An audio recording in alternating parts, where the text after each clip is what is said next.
I'm sitting here at a coffee shop on the sidewalk outside my apartment, and I'm reading a book right now called Reinvent Yourself. It's never too late to become who you always wanted to be, or something like that. It's by Steve Chandler. And at the same time, I was noticing that he has an event in September called Reinvent Yourself Weekend, and it's basically a deep dive into the book.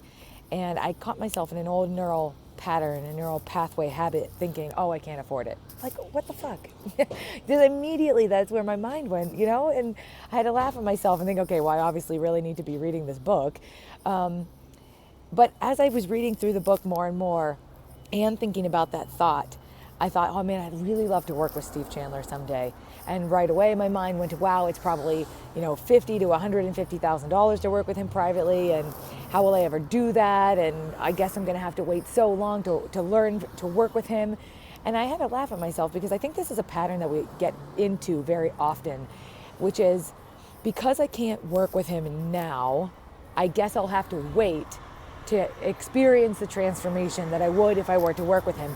Now, there's an element of truth to that because I'm sure working with him one-on-one is completely a mind-blowing experience, but that doesn't mean that I don't have access to be changed by him before that point.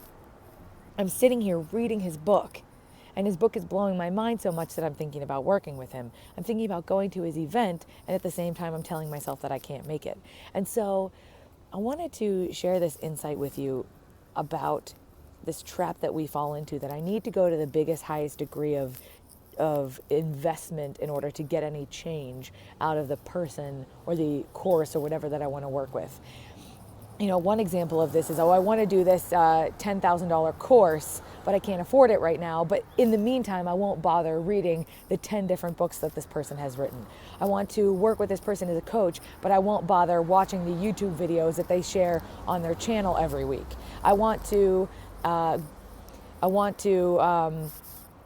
invest in this program, and I'll read the newsletters, but I won't put those little insights into action.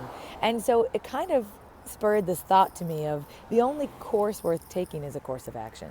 So I'm curious how much you have available to you right now from a webinar that you watched, a masterclass, an interview that you heard, and you're collecting all these insights, but you're not putting them into action.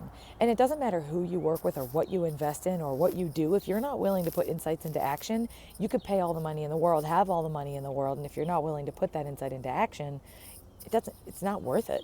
Who says, I had to think to myself, and I gave myself a little tough love, why would Steve Chandler even want to work with me if I hadn't bothered to read his books and put those insights into action? Why would he want to work with me if I wouldn't challenge myself to get to his event in September, which is probably a matter of just budgeting over the next couple of months, putting a few extra dollars away, right? So the only course worth taking is the course of action. So if you're finding yourself caught up in this shiny new program syndrome, you're already working with someone and you're already looking for the solution to something else, you're already working on yourself in some capacity and you've hit a little plateau, check into that. Where are you collecting insights without putting them into action?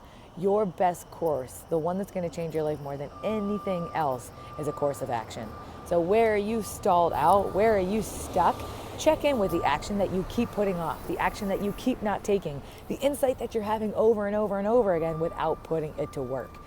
I'll just end with, I shared, I'm about to go do 10 burpees the minute I end this video, because I was listening to this guy who was talking about a thing he's playing with, where instead of working out every 20 minutes of the day, he's jumping up and doing 10 burpees. By the end of the day, you'll have done like 30 minutes, 15 to 30 minutes worth of burpees or something. And I keep thinking about it and not putting it into action, and then like having to laugh at myself and being like, of course you're never going to know if that works until you try it. So I'm curious, share below, share with me, reach out to me, let me know what action you're not taking, what insights you keep having, and how you're going to change that right now.